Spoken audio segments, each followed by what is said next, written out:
오늘 여러분과 함께 읽은 사무엘하 14장은 네 사람의 이야기가 있습니다. 네 사람의 이야기인데 이 네 사람의 이야기를 하나씩 한 사람씩 우리가 이야기하다 보면은 이 본문 안에 있는 하나님의 뜻을 우리가 확인을 그때서야 할 수 있을 것 같습니다. 그렇기 때문에 여러분들도 그냥 이 한 사람 한 사람 이렇게 따라와 주시면 될 것 같아요. 그러다 보면 이제 얘기 될 겁니다. 맨 처음에 이야기해야 될 사람은 요압 장군입니다. 요압 장군. 요압 장군은 스루야라고 하는 사람의 아들입니다. 근데 이 스루야는 누구냐면 다윗의 누이라고 되어 있어요. 그러니까 다윗의 누이의 아들이니까 이 누이 아들은 요압은 다윗에게 우리식으로 말하면요 고모? 아니지? 뭐라 그래야 돼? 엄마의 외삼촌인 거예요. 외삼촌. 근데 이 스루야가 암만 해도 누나인 것 같아요. 누나라고 말씀드릴 수 있는 것은 다윗이 막내이기 때문에 아마 누나이지 않겠는가 그냥 그렇게 우리가 추정을 합니다. 근데 이 스루야에게는 세 명의 아들이 있어요. 하나는 요압이고 또 하나는 아비새고 세 번째는 아사엘입니다. 이 사람들은 다 성경에서 중요하게 나오는 사람들이에요. 얼마나 중요하냐면 다윗에게는 30명의 용사가 있습니다. 30명의 용사가 있는데 그 30명의 용사 중에서 최고의 반열에 오른 사람들이 이 세 사람입니다. 이스라엘의 군대 사령관, 제2부대의 대장, 제3부대의 대장 이런 식으로 최고의 반열에 오를 만큼 용맹함과 지혜로움과 군사적인 능력에 있어서는 탁월한 사람이 이 세 사람을 이고 그 사람의 어머니가 스루야입니다. 근데 문제는 이제 우리가 오늘 얘기하는 요압인데 요압은 성경에 두 가지 면이 등장을 해요. 첫 번째는 뭐냐면 다윗에게 절대적으로요 충성하는 자입니다. 다윗에게 얼마나 충성을 하는지 한번 좀 확인해 볼까요? 역대상입니다. 역대상 2장입니다. 역대상 2장.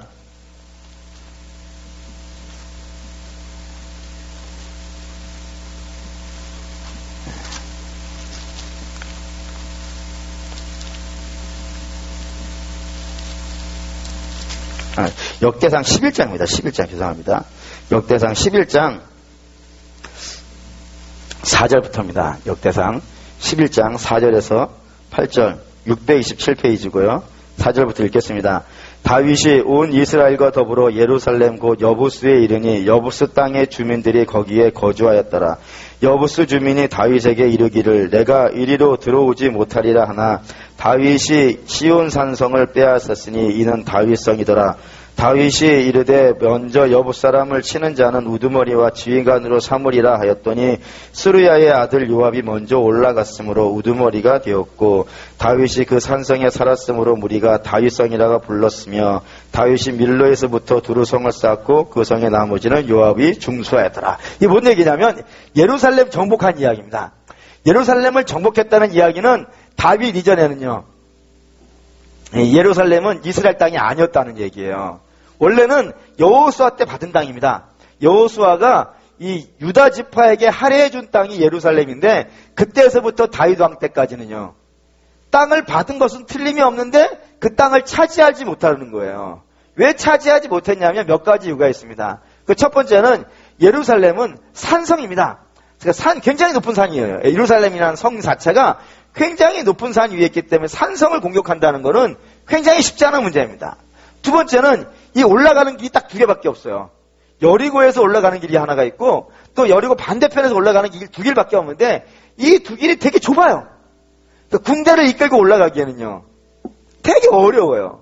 그리고 군대를 올라가는 것은 힘들지만 반면엔 숲이 굉장히 우거져 있어가지고 뭐는 막을 것 같으세요. 도적이 많아요. 그래서 여리고에서 예루살렘으로 올라가던 사람이 강도 만나잖아요. 그 강도 만난 이야기는 이스라엘이 늘 만나는 이야기란 말이에요. 그래서 이스라엘이 성전에 올라갈 때는 반드시 여리고에서 모여요. 1차. 여리고에서 한 100명, 200명 모여가지고 한꺼번에 올라가지 한 명씩 올라가는 것은요. 그건 자살행위예요. 그 정도로 옛날부터 도적이 많은 곳이라 만큼 길이 좁고 협착하단 말입니다. 세 번째는 이 성을 누가 차지하고 있었냐면 아모리 족속이라는 사람들이 차지하고 있었어요. 굉장히 싸움을 잘하는 민족이란 말입니다. 그런 사람들이 차지하고 있었기 때문에 어려웠고, 이게 이제 가장 네 번째가 제일 어려운 문제인데 뭐냐면 산 꼭대기에 도착해서 성에 들어가려면 길이 없어요. 성으로 들어갈 수 있는 길이 없어요. 그러니까 성문을 딱 닫아버리면 들어갈 수 있는 길은 딱 하나밖에 없어요. 어디냐면 이게 수직통로라는 게 있습니다. 예루살렘을 발굴하다가 찾아낸 건데 수직통로라 그래가지고 이 영화 같은 거 보면은 산성 위에서 뭐 이렇게 엘리베이터 하나가 내려오죠. 이게 엘리베이터라 해야 되나? 뭐 이렇게 상자 하나가 내려오잖아요. 간혹은 설교를 들을 때도 영화를 보신 경험들이 좀 있으면 잘 이해가 될 것 같아요. 산성 위에서 바구니 하나가 내려와요. 그럼 바구니에 타고 올라간단 말이에요. 그 외에 길이 없어요. 그래서 물 같은 것도 그렇게 길이 올려요. 물이 안에 성이 없기 때문에 밖에서 이렇게 바구니에다가 물을 담아가지고 이렇게 올려요. 그래서 물 쓰고 또 필요하면 그렇게 하고 그런 식으로 들어가는 물이 이 수직통로라고 하는 이 길밖에 없기 때문에 모든 사람들이 연구를 한 거예요. 도대체 이 사람을 어떻게 점령을 했는가? 다윗이 이때 도대체 어떻게 들어가서 이걸 점령했는가 막 고민할 정도로 난공불락의 성이라 이거 합니다. 그래서 여호수아 시대 때부터 다윗 왕까지는 이 예루살렘이 이스라엘 백성들에게는 그림의 떡이에요. 꼭 가고 싶지만, 꼭 차지하고 싶지만 방법이 없는 그런 곳이었다 이겁니다. 그런데 다윗이 이 성을 차지하기 위해서 공격을 한 거예요. 군대를 데리고 들어간 겁니다. 이 군대를 거느리고 와가지고 제 앞에 진치고 있으니까 여부스 족속이 산성 위에서 네가 아무리 애를 쓴다 그래도 이 성은 차지하지 못할 것이다. 막 이렇게 조롱을 한다 이거예요. 그래서 그 정도로 예루살렘 성은 난공불락이에요. 그래서 학자들이 연구를 했어요. 이거 어떻게 점령했는가? 대체로 한 두 가지 정도 이유가 있다고 생각을 해요. 하나는 이 수레를 타고 올라갔을 것이다. 진짜로 그렇게 생각해요. 그리고 또 하나는 이 하나님께서 이게 기적을 내려주신 것일 것이다. 뭐 이럴 정도로 이 성은 절대 점령이 되지 않는 성인데, 그래서 미스테리라 그래요. 예루살렘 성을 점령한 것은 미스테리. 제 방에 가면 이따만한 예루살렘이라고 하는 책이 있어요. 예? 이런 책을 읽는다는 건 대단한 겁니다. 여러분 대충 넘기기 쉽겠지만 이런 책을 보면서 야 예루살렘이 어떻게 점령했는가, 그 책에 이렇게 써 있어요. 미스테리다. 점령할 수가 없는 성이에요. 그런데 이 성을 다윗이 부대를 이끌고 와가지고 명령을 하는 거예요. 이 성 누가 칠래? 누가 가가지고 이 성 좀 차지해 줄래? 라고 얘기했을 때 손 들고 제가 하겠습니다! 하고 나온 사람이요. 그게 요압이라 이거예요. 대단한 사람이에요. 그러니까 요압이라고 하면은 여러분 정말 대단한 사람이에요. 이 예루살렘을 누구도 공격할 수 없고 다윗도 그 앞에 가가지고 손가락밖에 빨 수 없는 그런 성인데 이 성을 점령한 사람이 요압 장군이라고 되어 있단 말입니다. 그 정도의 실력 있는 사람이에요. 근데 이렇게 점령하고 나서도 이 성을 자기가 점령했다고 말하지 않아요. 이 성은 누가 차지한 거예요? 다윗이 차지한 거예요. 그래서 이름이 다윗성이에요. 그 정도로 대단한 사람입니다. 그리고 이 요압 장군은 그 이후에 이스라엘의 다윗 부대의 총 군사령관이 되어가지고 다윗이 나가는 모든 전쟁에 그가 맨 앞에서 그 전쟁을 수행한 사람으로 되어 있습니다. 모든 전쟁은 요압이 없이는 나간 적이 없어요. 그러니까 우리는 다윗이 전쟁의 용사이고 다윗이 굉장히 큰 전쟁에서 승리한 사람이라고 생각합니다. 당연히 그럴 겁니다. 근데 실제 전쟁을 왕이 나가서 칼집하고 싸우는 게 아니라고요. 이 전쟁에 세팅을 하고 아이디어를 내고 그리고 부대를 보내고 이런 모든 것들은 누가 다 한 거예요? 요압이 했다 이거예요. 그 정도 대단한 사람입니다. 또 뿐만 아니라 요압은 다윗을 얼마나 충성을 다하냐면은 다윗이 가려운 부분 있잖아요. 다윗이 좀 긁어주었으면 좋겠다 생각하는 부분을 정확하게 알아요. 정확하게 알고 다윗을 위해서 그걸 긁어주는 사람이 요압이에요. 성경에 대체로 두 가지가 얘기가 나와요. 하나는 유명한 얘기입니다. 왜냐하면 유리아를 제거한 사람이 누구예요? 물론 다윗이 명령을 해요. 어떻게 해요? 편지 하나 써주잖아요. 그 편지를 누가 가져가냐면 우리아가 갖고 간다니까요. 그리고 우리아가 그 편지를 요압 장군에게 준단 말입니다. 그 편지를 읽어본 사람은요, 요압인 거예요. 여러분, 그 안에 이런 내용이 있잖아요. 이 편지를 가져간 우리아를 전쟁의 맨 앞에 내보내가지고 죽게 하라! 이 명령이 들어있는 거예요. 그때 여러분이 그 편지를 받으면 어떤 마음이 되시겠어요? 우리아는 아까 말씀드렸던 30총사 중에 한 명이에요. 대단한, 그러니까 요압이 자기 밑에 요압이라면 참모총장쯤 된다 그러면은 이 우리아는 사단장쯤 되는 사람이에요. 그런 사람이니까 자기가 직접 명령하는 사람이란 말이에요. 그 장군, 그 이스라엘 내에서 꽤 유명한 장군을 죽이라라고 명령했을 때 얼마나 당황스럽겠어요. 이거 해도 되나? 이거 할 수 있는 일인가? 막 주저할 만도 한데 요압은요 주저함이 없어요. 우리아를 그냥 전쟁에 내보내서 맨 앞에서요 죽여버려요. 그리고 내가 우리아를 죽였다는 말을요 죽어도 하지 않아요. 왜요? 그건 다윗을 위한 일이에요. 무슨 말인지 이해가 되시나요? 다윗을 위해서라면 그 무슨 짓이든지 하는 거예요. 사람 죽이고 이런 거 전혀 문제되지 않아요. 이게 하나님의 뜻이냐 아니냐 이것도 하나도 중요한 문제가 아니에요. 그런 옳고 그름은 결정은 누구만 하는 거예요? 요압에게는 다윗만 하는 거예요. 자기는 그저 다윗의 손발일 뿐이에요. 다윗이 죽이라고 하면 죽이는 것이고 살리라면 살리는 거예요. 그밖에 발단을 하지 않아요. 오늘 또 비슷한 얘기 나와요. 보시죠. 사무엘하 14장 1절. 사무엘하 14장 1절 읽겠습니다. 수르야의 아들 요압이 왕의 마음이 압살롬에게로 향하는 줄을 알고. 이게 중요한 말입니다. 그러니까 압살롬은 요압은 늘 누구만 보는 거예요. 다윗만 본다니까요. 그래서 지금 다윗이 어떤 마음인가? 네? 다윗이 어떤 생각을 하고 있는가? 저는 이게 날마다 우리 부교육자님들에게 부탁해요. 내가 무슨 마음을 할지 생각을 해봐라. 해야 할까요? 안 할까요? 요압은 그런다니까요. 요압은 늘 다윗만 관찰해요. 다윗이 지금 어떤 마음인가? 다윗이 뭐를 하고 싶어 하는가? 이것만 생각한다니까요. 근데 오늘 가만히 보니까 어떤 마음이 드는 거예요? 압살롬을 다윗이란 말 한 적이 없어요. 근데 다윗을 가만히 묵상하다 보니까 정말로 다윗이 압살롬을 보고 싶어 한다는 사실을 안단 말이에요. 지금 압살롬은 어떤 상태냐면 장자인, 그러니까 세자죠, 세자인 암논을 죽이고 도망간 거예요. 도망갔는데 도망간 이 압살롬을 위해서 어느 신하도 아무 말을 안 해요. 아무 말을 안 하는 이유는 분명해요. 왜냐하면 압살롬을 데려오자라고 얘기하면요. 이거는 문제가 있는 거예요. 왜냐하면 압살롬은 누굴 죽였어요? 세자를 죽였다니까요.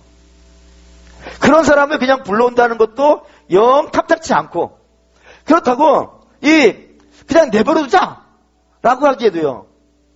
저 그런 거예요. 왜냐하면 이 압살롬은 암몬이 죽으면 그 다음으로 세자가 돼야 돼.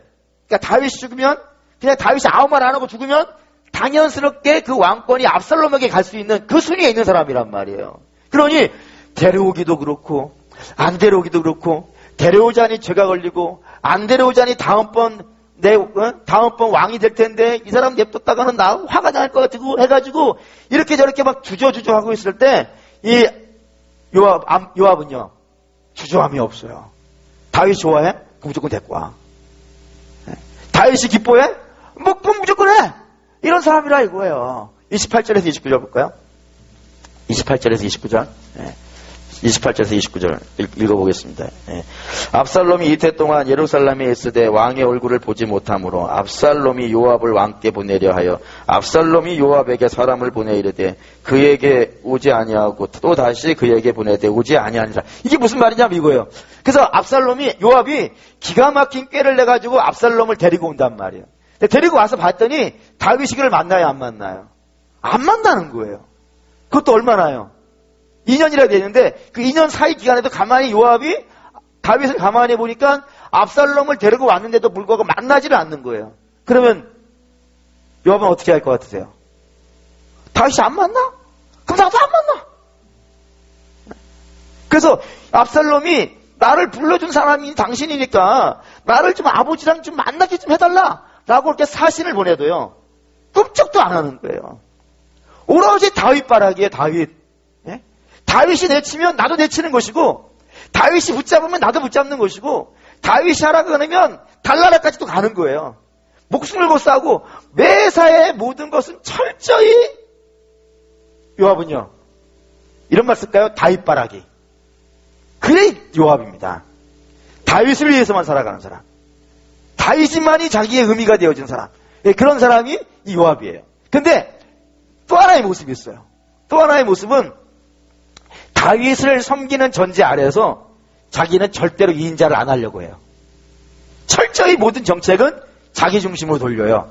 다윗을 흔들지 않는 전제하에서, 다윗에게 반역을 하지 않는 전제에서 모든 것은 다 자기 중심으로 돌리려고 하는 사람이 이 요압이기도 해요. 예를 들면 이런 겁니다. 다윗이 왕이 됐어요. 처음에 왕이 됐을 때는 전체 이스라엘의 왕은요, 아니에요. 단지 지금 유다 지파에서만 왕이 되어져 있고, 아직은 사울이 죽었지만 이 모든 이스라엘은요, 다 사울 가문으로 이스보셋이라는 사람을 중심으로 나라가 지금 하나가 되어져 있고, 유다 지파를 중심으로 나라가 하나가 되어 있는 거예요. 얘네들 사이가 맨날 싸움이 벌어진단 말입니다. 그때 다윗이 이 북이스라엘과 협상을 시작을 해요. 지금 뭐 우리나라가 북한하고 뭐 평화협정 한다 그러지 않습니까? 그거와 마찬가지로 이 다윗도 북이스라엘의 군사령관인 아브넬이라는 사람이 있습니다. 이 아브넬하고 협상을 하는 거예요. 협상을 해가지고 이 아브넬이 북이스라엘 사울의 왕국을 다윗에게 넘겨주는 조건으로 이걸 평화롭게 끝내자. 다윗이 왕 되시고 이스보셋도 죽이지 마시고 나도 죽이지 말고 다 사울의 가문에 충성했던 사람들 쫓아내지 마시고 나라는 당신이 갖고 우리 다시 평화롭게 지냅시다. 이 협상을 하고 있는 거예요. 근데 이 협상이 마음에 안 드는 사람이 있는 거예요. 왜요? 누구요? 요압. 왜 마음에 안 들까요? 이 협상이 되어지면 자기는 지금 2인자란 말이에요. 다윗 밑에서 2인자였는데 이 협상이 되어지면 자기는요, 2인자에서 밀려난다고요. 최소한 자기 앞에 누가 있겠어요? 아브넬이 있는 거지. 아브넬이 있는 거예요. 요게 용납이 안 되는 거예요.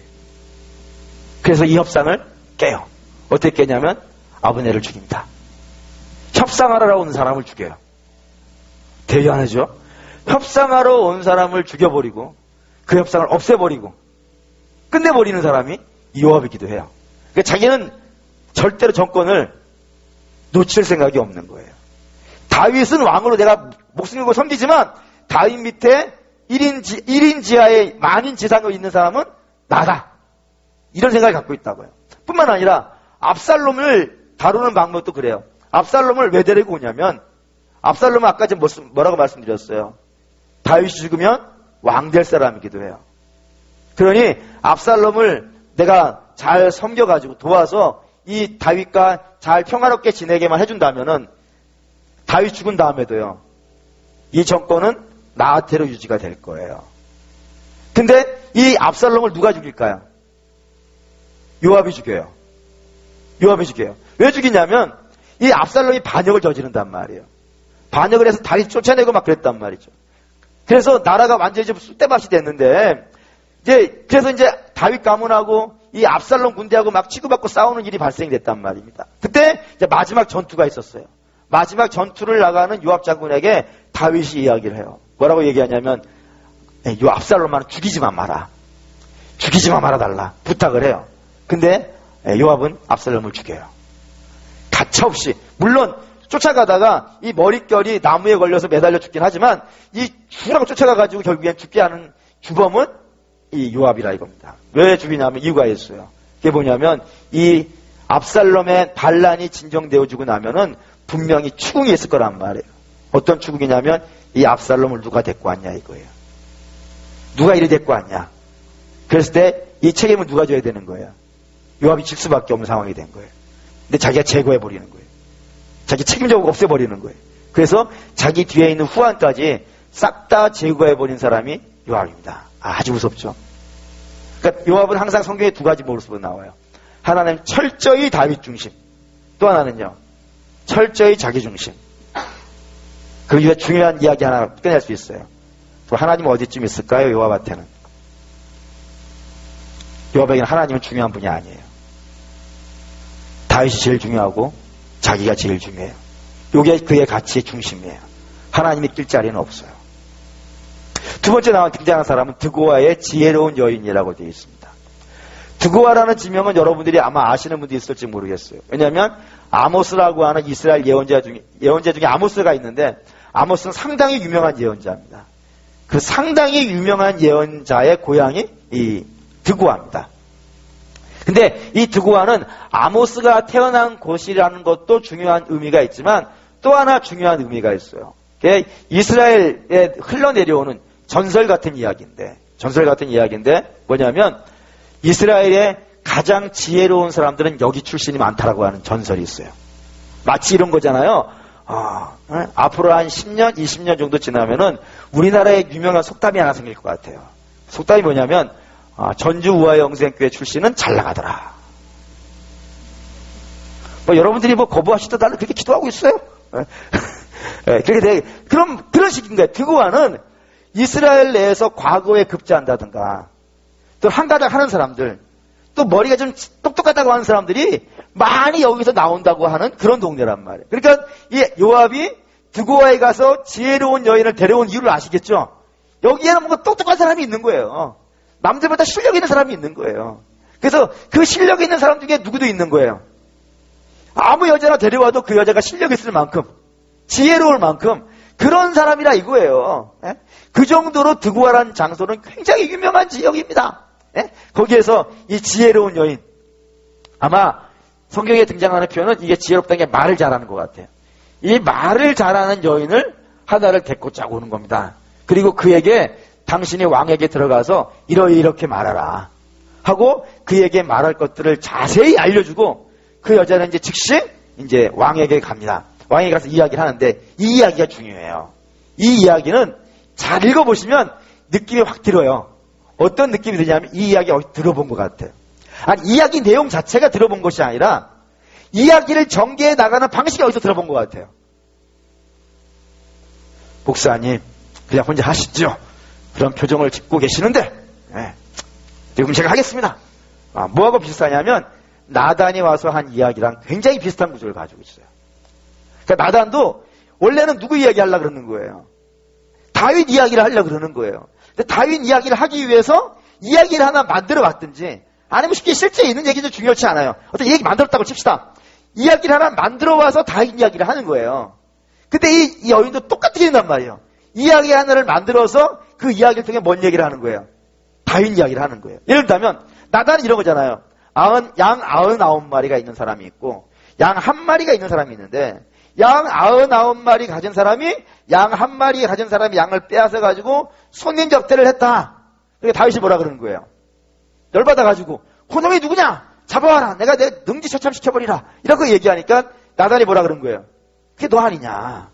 네가 양 9마리 갖고 있는데 그 1마리 있는 양 가진 사람을 그걸 빼앗아 가지고 이렇게 하면 되겠냐? 이런 식이잖아요. 이거 마찬가지로 이 드고아의 여인도 똑같은 구조로 이야기한다고요. 뭐라고 얘기하냐면 이런 식입니다. 저는 과부예요. 근데 과부인데 아들이 둘이 있어요. 얘 둘밖에 없어요. 근데 얘네 둘 사이가 안 좋아요. 안 좋아가지고 하루는 형이 열받았다고 동생을 때렸는데 걔 죽었어요. 근데 우리 문중의 사람들이 이 아들을 죽인 자의 원수를 갚겠다고 그래서 막 그 죽인 사람 잡아오자고 막 그래가지고 내 큰아들도 죽이려고 그러고 있어요. 그러면 어떻게 됩니까? 저는 얘네 둘밖에 없었는데 요 하나가 죽었으면 요 하나는 어떻게 되는 거예요? 얘도 살아야 되잖아요. 그렇잖아요. 얘가 얘를 죽였다 그래가지고 얘도 밉다 그래 얘도 죽여버리면요. 나는 아무것도 안 남는다.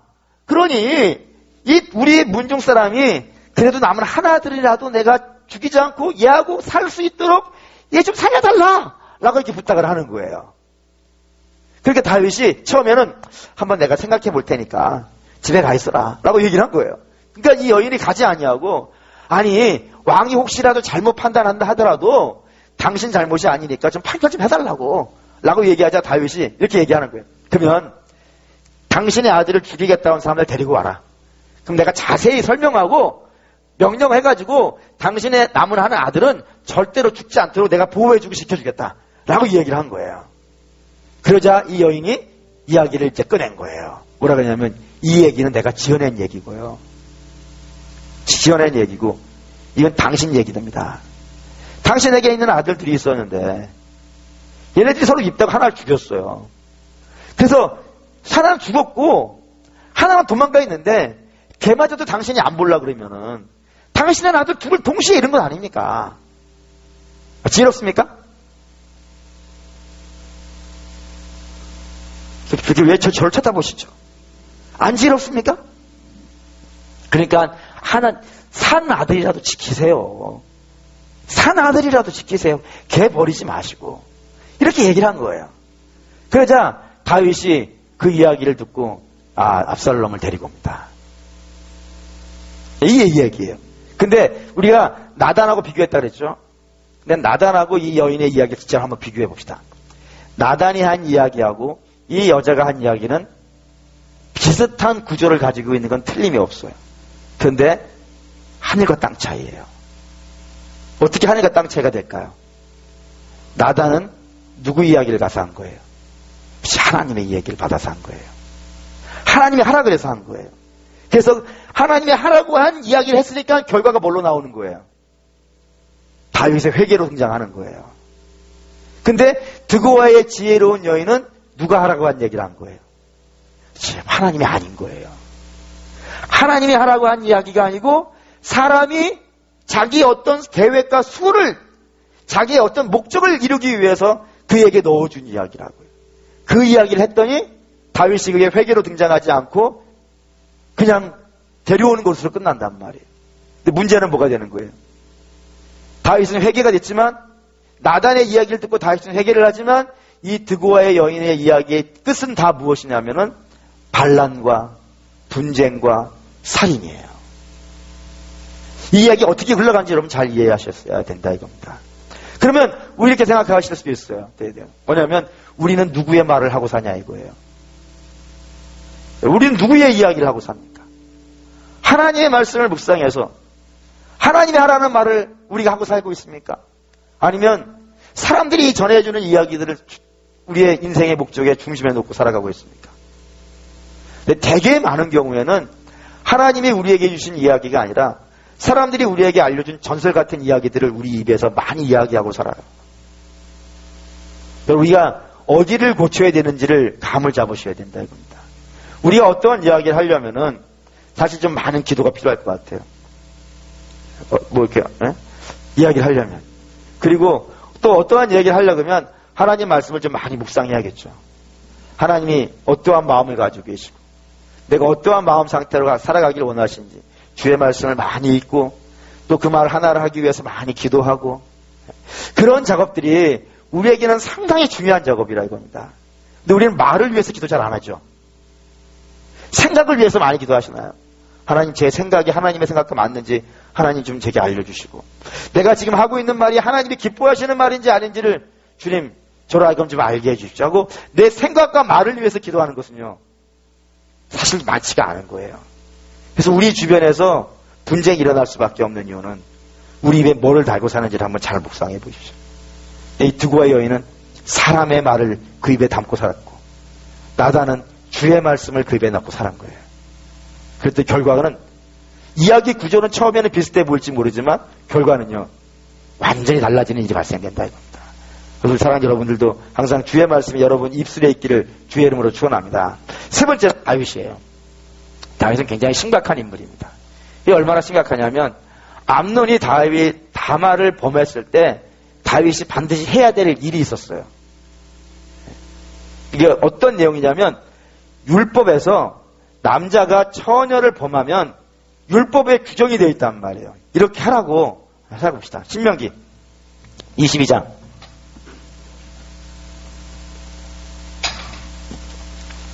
신명기 22장입니다.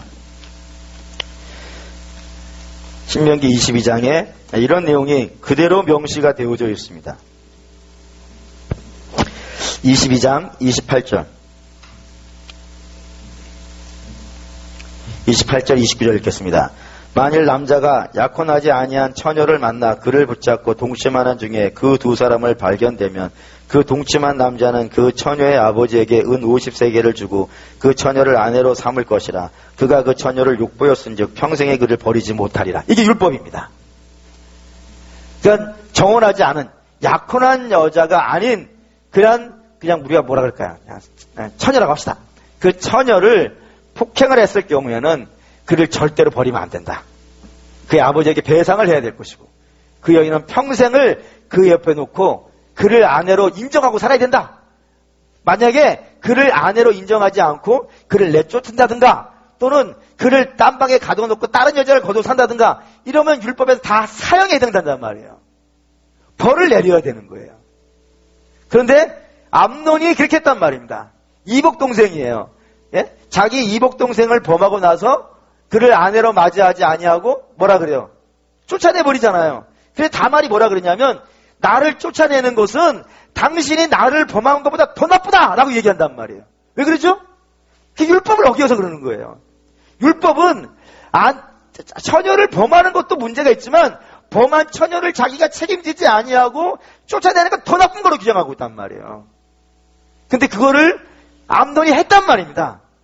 그러면 다윗이 어떻게 해야 되는 거예요? 이거 심판을 해야 되는 거라 이거예요. 다윗은 그거 하려고 왕된 사람이라니까요. 여러분, 이스라엘의 왕하고 우리가 세상에서 만나는 왕은 다른 왕이에요. 우리가 세상에서 만나는 왕은 어떤 왕이냐면 지가 왕이잖아요. 짱이잖아요. 지 말대로 하고 지수 틀리는 대로 살아가는 것이 세상의 왕이지 않습니까? 근데 이스라엘의 왕은 그런 개념이 아니에요. 이스라엘의 왕은 어떤 개념이냐면 주의 말씀을 실행시키는 자예요. 종이에요, 종.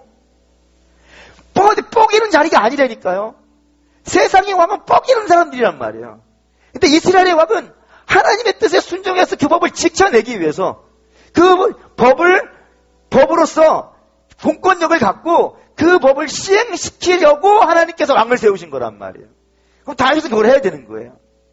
다윗은 그걸 해야 되는데도 불구하고 어떻게 한 거예요? 안 하고 있는 거예요. 죄에 대해서 심판을 묻지 않는다니까요. 하나 더 볼까요? 그때부터 하나 더 있어요. 그게 또, 이거 뭐냐면, 압살롬이 왔어요. 압살롬이 암논을 죽였잖아요. 암논을 죽이고 도망갔다가, 3년 동안 도망갔다가, 돌아온 거예요. 돌아왔으면 그 다음에 뭘 해야 될 것 같으세요? 또 이 율법에 있어요. 볼까요? 19장, 신명기 19장. 11절에서 13절.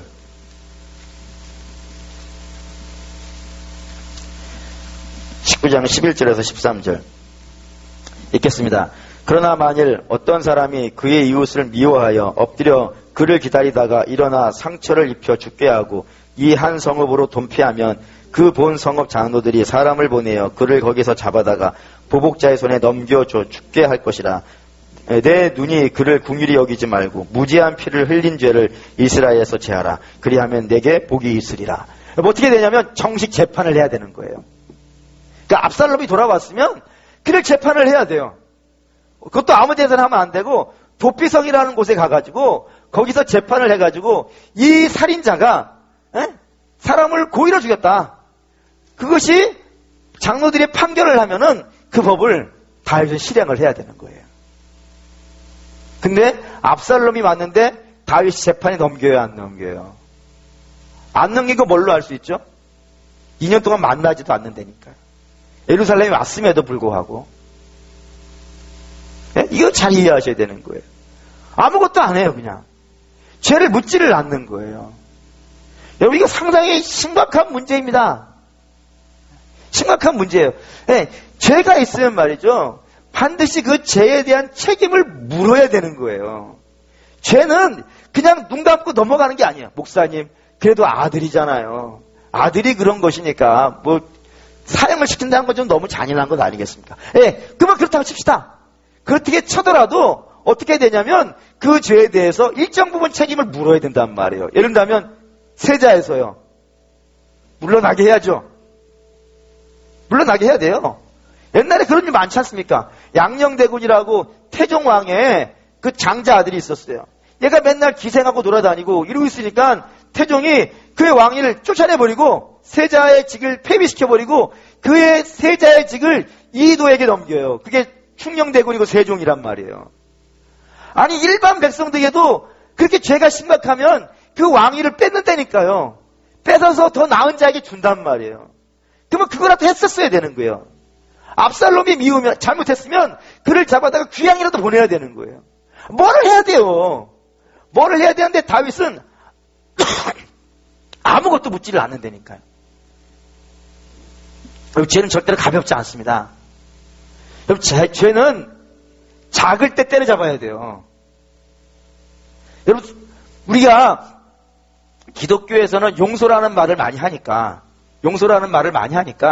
용서가 있으니까 죄를 그냥 아무 감각 없이 용서해준다 이렇게 생각하시면 안 돼요. 죄는 반드시 물어야 돼요. 죄를 회개시킨 다음에 정죄하고 그 죄를 회개시킨 다음에 품어주는 것이지, 그게 이제 정의를 세우는 거예요. 그게 정의를 세우는 것이지, 그냥 죄를 범했는데 그냥 아무 책임도 묻지 않고 그냥 넘어가는 것, 이거는 있지 않아요. 우리 주님이 우리 대신 죽으시는 거라니까요. 죄에 대한 심판은 반드시 있어요. 근데 다윗은 그 책임을 아무에게도 묻지 않으니까요. 근데 이게 얼마나 이 시대가 그랬었냐면은 백성들도 마찬가지라고요. 백성들도 한번 볼까요, 여기? 예, 14장, 사무엘하 14장. 25절. 25절에서 26절 읽을게요. 25절에서 26절. 예, 읽겠습니다. 온 이스라엘 가운데에서 압살롬 같이 아름다움으로 크게 칭찬받는 자가 없었으니 그는 발바닥부터 정수리까지 흠이 없음이라.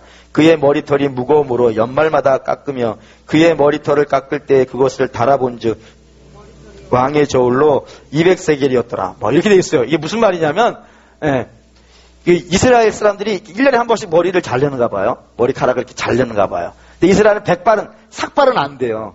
반드시 머리카락을 일정 부분 남겨놔야 되기 때문에 이 정도는 남겨요. 그럼 여기서부터 잘랐다는 거겠죠. 여기서부터. 귀 밑에서부터 머리카락을 잘랐는데 그 머리카락이요. 200세겔. 얼마쯤 될 것 같으세요? 4kg 600입니다. 진짜일까? 진짜 의심스러워요. 어떻게 머리카락을 잘랐는데 4kg 600이 나올까요? 4.6kg. 여튼 이게 아마 이스라엘 사람들이 생각하는 아름다움인 것 같아요. 그러니까 머리카락이 비단결 같이 윤기가 나고 그리고 숱이 많고 이런 사람을 굉장히 흠모하는 그런 경향이 유대인들이 가지고 있는 이 경향인 것 같아요. 그래서 이 외모로 바라봤을 때 압살롬은 모든 백성들이 봤을 때요, 너무 아름다운 거예요. 인기가 어떻겠어요? 아이돌급 인기가 된 거예요. 근데 여러분, 아이돌급 인기가 있다고 해가지고도 그가 죄가 있으면요, 물어야 돼요. 물어야 된다니까요. 우리 속담에 그런 거 있죠. 이쁜 자식 어떻게 하라고요? 진짜 매 한 대 더 때려야 되는 거예요. 성경은 죄를 그냥 넘어가면 안 되는 거예요. 근데 백성들은 이 압살롬이 너무 아름답고 이 백성들 사이에서 인기가 자장하니까 압살롬이 지은 죄를 묻지 않아요. 다윗도 묻지 않고 백성들도 묻지가 않아요. 그럼 어떻게 되겠어요? 죄가요, 잘하는 거라니까요. 죄는 반드시 물어야 돼요. 혼낼 건 혼내고 남을 할 건 남을 해야 되는 거예요. 그래서 자기가 무슨 짓을 했는지 그걸 알아야 돼요. 알아야 돼요. 우리가 십자가를 바라보면서 회개를 하는 이유가 그거예요. 저게 우리 주님이 그냥 지신 십자가가 아니라 내 죄의 십자가라니까요. 이 자기 죄에 대한 분명한 고백이 있어야 된다니까요. 그러기 위해서 제가 여러분에게 자꾸 회개를 얘기하는 거예요. 그게 반성문 쓰라는 게 아니지 않습니까? 우리는 그 죄를 물어야 되는데도 불구하고 이러저러한 이유로 귀한 아들이라고, 인기 있는 사람이라고, 실력 있는 사람이라고, 능력 있는 사람이라고 자꾸 그 죄 묻는 것을요, 등한시한단 말이에요. 등한시한 결과가 어떻게 돼요? 압살롬이 아버지를 왕에서 쫓아내버리는 거예요. 죄는 절대로 그냥 그 모습 그대로 있지 않습니다.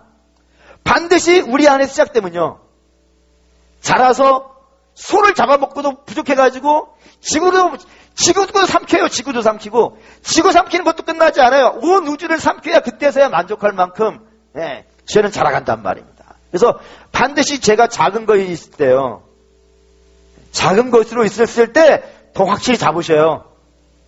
할렐루야! 그러셔야 돼요. 그러셔야 돼요. 그런 의미에서 본다면 참 조심스러운 부분이 없잖아 있긴 하지만 이런 것도 좀 여러분 생각해 보실 필요가 있어요. 잘못하면, 교회가 잘못된 길로 가고 있으면, 예, 좀 이렇게, 이거 참 조심스럽긴 하지만, 그래도, 제가 묵상한 거니까, 해야 됩니다. 잘못된 길로 가면은, 그 교회 가면 안 돼요. 그 교회 헌금하면 안 돼요. 그래서 그 교회도 한번 생각해 봐야 돼요. 내가 지금 제대로 가고 있는지. 근데 우리는 그냥 큰 교회라고, 뭐, 10,000명, 20,000명 모이는 교회라고 해가지고, 그 교회가 잘못됐는데 불구하고, 나 여기 다녀야 되고, 그리고 여기에 있어야 되고, 이런 개념 때문에 회개할 수 있는 기회를 놓쳐요, 자꾸. 그렇습니다. 네. 그런 마음이 있어요. 그러니까 여러분들도, 주변에 좀, 잘 하셔야 될 것이고, 또 우리 교회도, 뭐, 남의 교회 얘기할 게 아니라, 우리 교회도 마찬가지입니다. 항상 제대로 된 길을 가야 돼요. 제대로 된 길을 가야지, 그냥 우리가 서로 알고 지낸다고, 친하게 지낸다고, 다 그냥 할렐루야만 하면 왠지 곤란합니다. 곤란합니다. 근데, 물론, 토론을 하고 그럴 때는 좀 이렇게 정성스럽게 회의를 했죠. 이렇게 좀, 너무, 부드럽게 이야기하는 것도 있어야 될 것이고, 좀 단호하지만, 또 분명한 부분도 있어야 되겠지만, 상대의 인격을 모욕하고 이러지면 안 되겠죠. 하지만 그럼에도 불구하고, 잘못된 길을 가고 있는데, 그냥, 예스, 이렇게 하는 것은요. 그건 어쩌면 저를 죽이는 것일 수도 있겠다는 생각이 들었어요. 혹시 제가 잘못하는 것이 있으면 이야기하십시오. 얘기하십시오. 그러면 저도 반성할 수 있는 기회가 있어야 돼요. 저는 그렇습니다. 저는 신도 아니고 왕도 아니고 여러분에게 해서 하나님 말씀 전하는 자인데 잘 받아서 전해야 되지 않겠습니까? 잘 받아서 전하려면 저의 영적인 감각도 살아있어야 되고 날카롭게 서 있지 않으면 안 됩니다. 그래서 그런 마음이 있으니까 혹시 제가 잘못된 길이 있으면은 언제든지 제 방 두들기십시오. 네. 제 방 두들기시면 제가 요즘 그 좋은 커피를 많이 갖다 놨어요. 올리지 않습니까? 그 커피 한 잔 마시러 왔다 해가지고 커피 한 잔 드시면서 목사님 이건 제가 볼 때는 좀 이상합니다. 라고 얘기하면 저도 알아듣습니다. 그러니까 잘못한 것이 있으면 정중하게 예의를 지키면서 좀 바로잡을 수 있고 할 수 있는, 그러다가도 안 되면 뭐 이제 사단을 봐야겠죠. 하지만 그 전까지는 그렇게 해서 우리가 서로 죄에 대한 민감함을 갖고 서로 좀 경계하고 그런 모습들이 있지 않으면 다윗골 날 수 있다는 사실을 좀 기억해 주셨으면 좋겠습니다. 그 다음에 네 번째가 있어요. 네 번째는 그런 면에서 본다면 압살롬도 심각한 사람입니다. 압살롬은 뭐에 의해서 심각하냐면 자기 죄를요 회개하지 않아요. 그럼 회개할 수 있는 기회가 여러 번 있었어요. 압살롬을 죽이고 나서 아버지가 그를 찾아다닐 때 회개할 수 있는 기회도 있었고, 그리고 아버지가 3년 만에 불러줬어요. 3년 만에 불러줬으면 가서 용서를 구할 수도 있고 회개를 할 수 있는 기회도 있었어요. 33절 한번 볼까요? 33절. 읽겠습니다. 요압이 왕께 나아가서 그에게 아뢰되 왕이 압살롬을 부르니 그가 왕께 나아가 그 앞에서 얼굴을 땅에 대어 그에게 절하매 왕이 압살롬과 입맞추니라. 그리고 지나고 나서 다시 2년이 지났어요. 3년 만에 데리고 왔고 요압의 중재로 다시 2년 만에 만났어요. 그럼 이때 아버지께 회개할 수도 있었어요. 하나님께 회개하고 아버지께 회개하고 또 나중에 아버지를 반란을 해가지고 왕위에서 쫓아냈을 때 그때에도 그의 모습을 보면서 회개할 수 있었고, 아버지의 후궁들을 자기가 마음대로 겁탈했을 때에도 회개할 수 있는 기회가 있었고, 계속해서 그에게 회개할 수 있는 기회가 주어졌단 말이에요. 근데 그는 끝까지요 죽을 때까지 회개를 하지 않아요. 오로지 무슨 생각만 하냐면은 내가 어떻게 하면 왕이 될 것인가, 여기에만 집중을 하고 있지. 그래서 왕이 되기 위해서 다음 주에 모시겠지만 기가 막힌 꾀를 내요. 회개하는데 꾀를 내지는 않아요. 나 이참에 회개해야겠구나. 마음의 생각을, 죄가 있으면 내가 어떻게 하나님께 나가서 회개할까? 어떻게 기회를 보고 하나님께 나가서 내 잘못을 고발을 하고 고백을 하고 하나님의 용서를 구할까? 이런 꾀는 안 내요. 오로지 무슨 생각만 하냐면 어떻게 하면 내가 이 쫓겨나 있는 자리에서 왕이 될 것인가, 이런 고민을 하다가 결국엔 어떻게 되냐면 압살롬 망하는 거예요. 우리 분명히 아셔야 되는 것은 하나님이 우리에게 시간이라는 걸 주시는 이유가 있습니다. 시간이라는 걸 주시는 이유는 뭐냐면 우리에게 회개할 수 있는 시간을 주시는 거예요. 우리 완벽한 사람들이 아니지 않습니까? 늘 시시때때로 잘못하는 사람들이란 말이에요. 그러면 그 시시때때로 잘못한 것을 가지고 나가서 하나님께 용서를 구하고 하나님께 치유를 받아야 되지 않겠습니까? 근데 이런 거 잘 안 하는 거예요. 이런 때는 마음을 안 쓰는 거예요. 이런 건 마음을 안 쓰고 어디다만 마음을 쓰냐면 내가 높아지는 것, 내가 유명해지는 것, 내가 알려지는 것, 내가 인정받는 것, 이런 때는 정말로 다양한 머리를 써가지고 실력을 낸단 말이에요. 근데 내가 하나님 앞에 가서 자복하고 탄식하고 하나님 나를 좀 고쳐주십시오. 내 수준은 여기밖에 안 되는데 하나님의 기준은 요만큼인데 저기 못 쫓아가고 있습니다. 주의 나라를 좀 불쌍히 여기십시오. 어떻게 하면 이런 기회를 만날까? 어떻게 하면 내가 이 악함을 내가 알까? 이런 데는 잘 마음을 안 쓰는 거예요. 그리고 딴 데에 마음 쓰다가 결국에는 압살롬 나중에 죽더라 이겁니다. 여러분 회개하지 못하고 죽은 영혼은 어떻게 되겠어요? 그것만큼 비참한 영혼이 어디 있겠습니까? 네, 없어. 압살롬 그렇게 된다 이거예요. 지금 네 명 이야기했어요. 공통점 나왔어요. 요압, 다윗, 그리고 드고아의 여인, 그리고 압살롬. 4명의 공통점이 있어요. 그게 뭐냐면 지금까지 제가 한 이야기에서 이들은 전부 하나님과 관계없이 살아가고 있어요. 지금. 그죠? 요압은 하나님이 아니라 누구 중심이요? 다윗 중심, 사람 중심이었고, 드고아의 여인은 하나님의 말씀을 이야기하는 것이 아니라요, 사람의 말을 이야기하고 있고요. 다윗은요, 하나님의 뜻을 따라서 책임을 묻는, 심판을 하는, 자기 직분을 하는 것이 아니라 그저 아비의 마음으로만 뭐든지 다 보고 있고, 그리고 압살롬은 하나님 앞에 회개하지 않고 끝까지 자기 야망만 붙잡았다 이겁니다. 다 사람 중심이었다 이거예요. 그 결과 15장부터 어떤 일이 벌어지냐면 비극이 시작됩니다.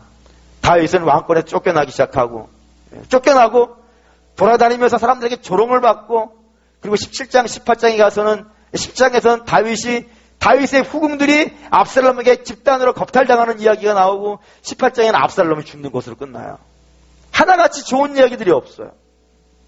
그럼 사랑하는 여러분, 우리가 이 땅에 있을 때 어떤 모습이 되어야 될지 분명한 답이 나온 것 같습니다. 그게 뭐냐면 절대로 인생 중심이면 안 되겠죠. 절대로 사람 중심이면 안 되겠죠. 사람은 우리 이번 주 오후 예배 때 설교하겠지만 사람은 코로 숨 쉬는 자이고, 한번 왔다가 지나가는 인생에 지나지 않는 그 사람 중심으로 우리의 신앙이라든가 우리의 생활이라든가 우리의 말이라든가 우리의 꿈이라든가 우리의 직장이라든가 이런 것들을 사람 중심으로 형성하면요 다 망하는 거예요. 실제로 어떻게 되는 겁니까? 하나님 중심으로. 말도 행동도 생각도 돈도 가정도 직장도 사회활동도 다 하나님 중심으로 진행될 때 어쩌면 세상 사람들은 미련하다고 할 수 있을지도 모르겠어요. 하지만 그게 제일 안전한 길이고 가장 복된 길이고, 여호와는 나의 목자시니 내게 부족함이 없다라고 하지 않겠습니까? 하나님만을 쫓아갈 때 이게 안전한 길이 되는 것이지. 비록 세상 사람들이 볼 때는 사망의 묻지만 골짜기 같이 보일지는 모르겠지만 그런 사람들이 보인 것이고 실제로는 아니라니까요.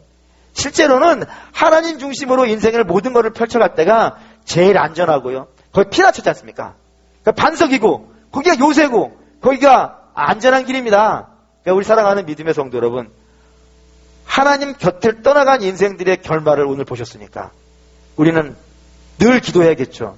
주님, 저는 매사에 하나님 중심으로 행동할 수 있게 해주십시오. 중요한 표현이 있는데 오늘 새벽 오늘 말씀인데 그게 뭐냐면 마음이 찔려. 제일 중요한 표현이라 생각해요. 다윗이 사울을 죽이려고 했을 때 그 마음이 찔려라고 되어 있어요. 여러분 그런 기도 한번 하시죠. 하나님, 제가 엉뚱한 길로 가려고 하면 제 마음을 찔러 주십시오. 양심에 화인 맞은 자가 되지 않도록 주님 좀 찔러 주십시오. 그래서 하나님 엉뚱한 길로 가려고 하면 좀 돌이킬 수 있도록 저를 좀 찔러 주십시오. 찔리지 않고, 찔렸는데 아프지 않고 그냥 쭉 가버리면 망하는 인생이거든요. 그러니까 오늘 이 밤에 사랑하는 모든 성도 여러분들 격다성 부르면서 하죠.